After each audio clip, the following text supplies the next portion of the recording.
All right, hey there, buckaroos.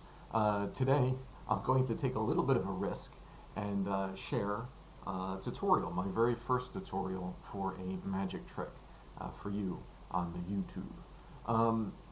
Now, you see, when you have a hobby, everyone likes to share their hobby and bring more people into the fold. I'm not saying that you have to be one of us, and start walking around with a deck of cards everywhere.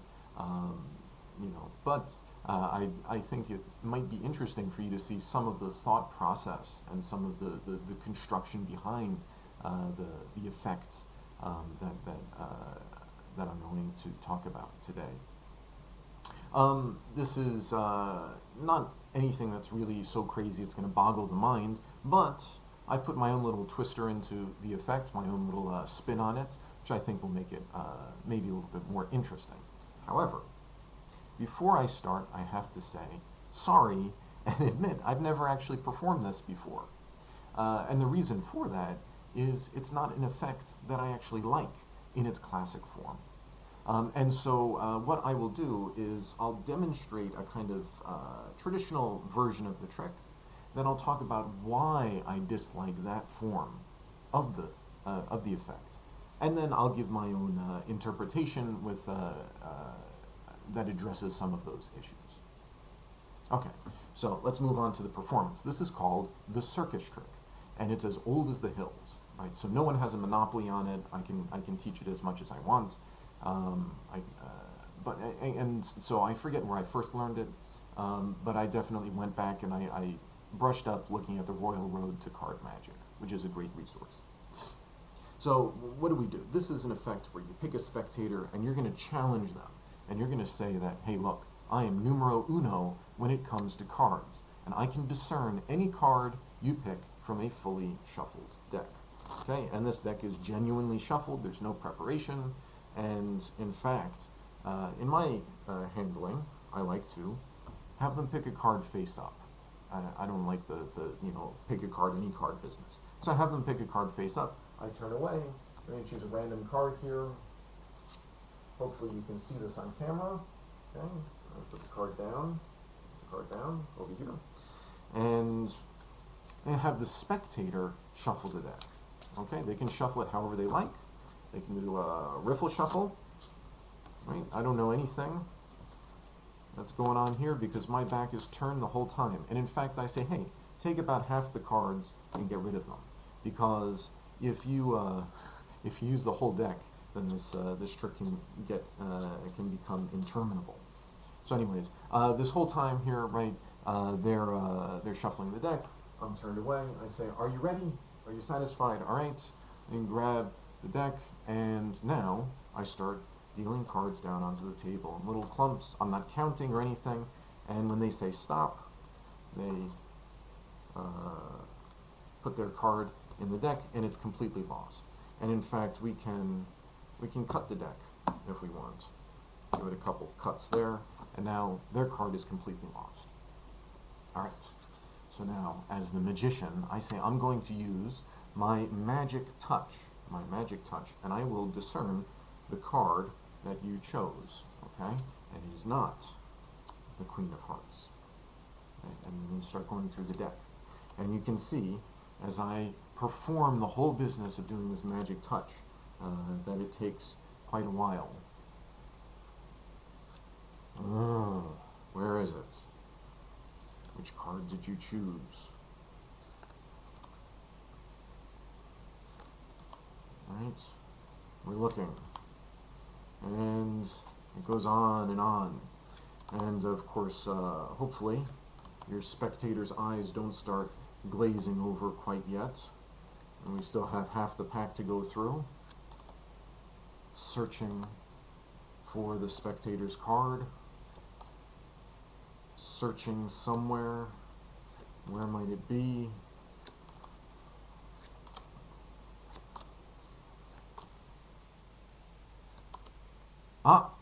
And then you stop. And I say, I guarantee you the next card that I turn over is going to be your card. And in fact, I'm so confident that I will bet you a nickel or $1 or a drink at the bar This is what magicians do with their free time. And so at this point, right, the spectator actually has seen their card being dealt to the table, and they don't know that I know, that they don't know, and so they will often gladly take the bait. And at that point, they've fallen into my mousetrap, because instead of turning over this card next, I reach down and I turn over the 6 of diamonds, which was their card. Okay, so that's the effect there. Just move this pile over. Now, why don't I like this? There's 2 main reasons why I don't really like this effect. The first is that it involves gambling, especially gambling with money. That's just a personal thing. I really feel uncomfortable about gambling with money, or even, drinks and things like this. That's just a personal thing. But the second problem that I have with this trick is that it creates a very adversarial relationship between the magician and the spectator. And of course, there are better magicians than I, who their persona, they're able to develop a good working relationship, right, with the spectator, where they control and they don't actually make them feel like a fool. But still, there's a lot of tension here. And so what I'm going to suggest is to change the stakes of the game and to reframe the trick so that it's less about me showing you what a fool you are, and it's more about me reading your personality. And actually, we're going to incorporate some very simple cold reading into the effect. Now, how do we change the stakes? Instead of doing gambling with poker, we're going to do it at game night. Game night these days often involves card games. So this is, I'm going to use cards from Muleborn, which is a classic cross-country driving game. It's a French game. And so what you want to do is you want to get somewhere between 10 and 20 cards, and they don't have to be all different. I'll explain later how you can get around that, but they should probably be all different. And I think it makes the effect better. So just like I did in the earlier performance, spread out the cards and let them choose whatever card they want. But we're going to set it up first and say, hey, look, we've played a couple hands of this. I've got a pretty good idea of your personality and how you're playing tonight. And so let's have this little challenge. I bet you that I can guess which card you choose from this spread, okay? And if I'm right, then I will get to add that card to my opening hand. But if I'm wrong, then you get to add the card to your opening hand, right? And some of these cards are really powerful. So, if they accept that, we spread out the cards and they look, and I'll say, this would be very fair conditions, I'll turn away, and you choose any card that you want. But now notice how there are stakes. They're actually invested in which card they choose, because that can affect the outcome of the game. Whereas in the traditional circus trick, it's why do they care what card they're choosing, right? So here, they're going to choose a card, and let's say they go for, where is it? Let's say they go for the right of way. Okay, this is probably the strongest card in the whole game. Okay, now of course I don't know this because I'm turning my head away, right? And then they take these cards, they hide the card that they chose, and you say, take that card that you want and keep it, and then I want you to mix up the rest of the deck. Right? Mix up the rest of the deck. And they shuffle the rest of the deck. Okay. And so are you satisfied? And they're satisfied. So, all right, so give me the deck of cards, and why don't you show your card to someone else just to keep you honest? Okay. Now, while they're showing their card around, you're going to take the cards here, right, and just kind of tap them on the table and straighten them up. And as you do that, you're getting a glimpse of the bottom card. And you just need to remember, the bottom card is end of limit, okay? And this is a form of misdirection. So they're showing their card around, They're remembering their card, and you just go like this, and you've glanced the bottom card, and you know end of limit.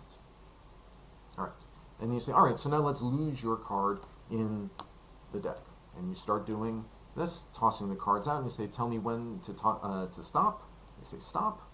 They put their card in the deck, and now you take the balance of the cards. There's only a couple of them left, with the end of limit, and you drop them on top. And as you do this, the end of limit is right on top of the right of way. Okay, it's not so difficult.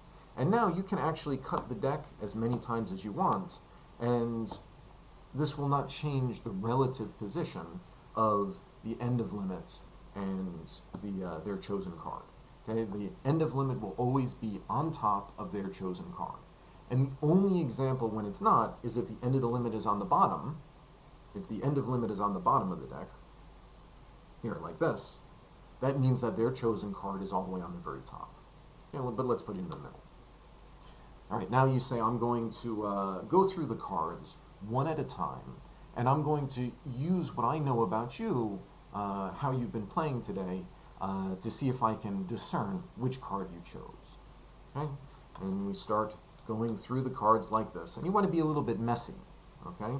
Because as you go through the cards, you're looking for your end of limit index card, okay? So once you find this key card, it's called a key card. Once you find this card, you know that the next card that you turn over is going to be theirs. Of course, you don't say that. So you turn over that, and make sure that they can see this. And you keep going. And then you keep going. And of course, you can take your time, and you can play act, or you can add some comments. Now, if you want, you can stop partway through and say, the next card that I'm going to turn over. Or you might go to the end of the deck. It depends on how many cards are left. So you say, all right, I've got a feeling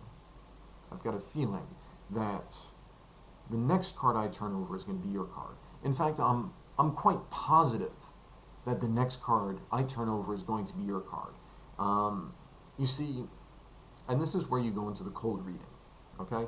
So now we know that their card is probably the strongest card in the game, okay, in this example. So you might say, well, I think that I see how you've been playing, and I think that you would take a big risk. I think you would bet big, and if it paid off, you'd want to have one of the strongest cards that you could have in the game. I think you would go and try to get these big points to get you started and give you a big head start. That's the type of person you are, playing really aggressive. Okay? So now you're giving them information that tells them that, yeah, maybe you do know their card, but they still see it on the table. You say, and now you give them a chance to back out, right? And I think this is okay. So, because, again, it lowers the stakes. And you say, all right, so the last card that I turn over, this is going to be your card. I'm confident of it. Are you sure you want to keep the bet?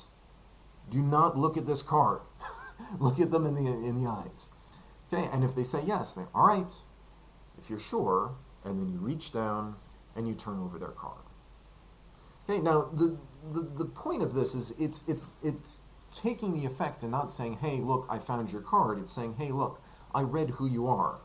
I think you're the type of person who would choose an aggressive card, right? An attack, because you want to start out the game and make sure you're able to stop us from proceeding. Oh, I think you've always been kind of defensive and a little bit introverted in this game. I don't think you would choose an offensive card. I think you would take something that would help you defend yourself, right? So you just have a little bit of an interesting comment there that will give them a sense that maybe you know the card, and maybe you're deriving it from information you know about them. Okay, this is going on for a long time, so I'll just finish by giving you a little bit final piece of insight, okay? And especially with something like these cards from Mealborn, maybe you don't, like the Go is easy, it sticks in your mind, but maybe Out of Gas, it's hard to remember. I don't know. And so the danger is if you forget your key card, then you're in big trouble. And so you'd be surprised, actually, if you put a mark on the back of the card in pencil or marker or something, most people won't notice. It'll just fly by them. So as you're going through the cards here, right, I turn it over, and if I see my mark on the back of the card, maybe a mark with, using your thumbnail to mark the card, you can actually save yourself a little bit of danger if you don't think you can remember the card. Obviously, don't do this if you're playing, gambling or something. That's real cheating. But for this magic trick, I think you can.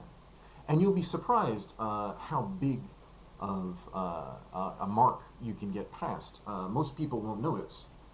For example, when I did the example demonstration, I'm always forgetting. There's 52 cards. I'm always forgetting what they are. So I actually put a big mark on the back of this where I changed the color of the card so that you wouldn't notice.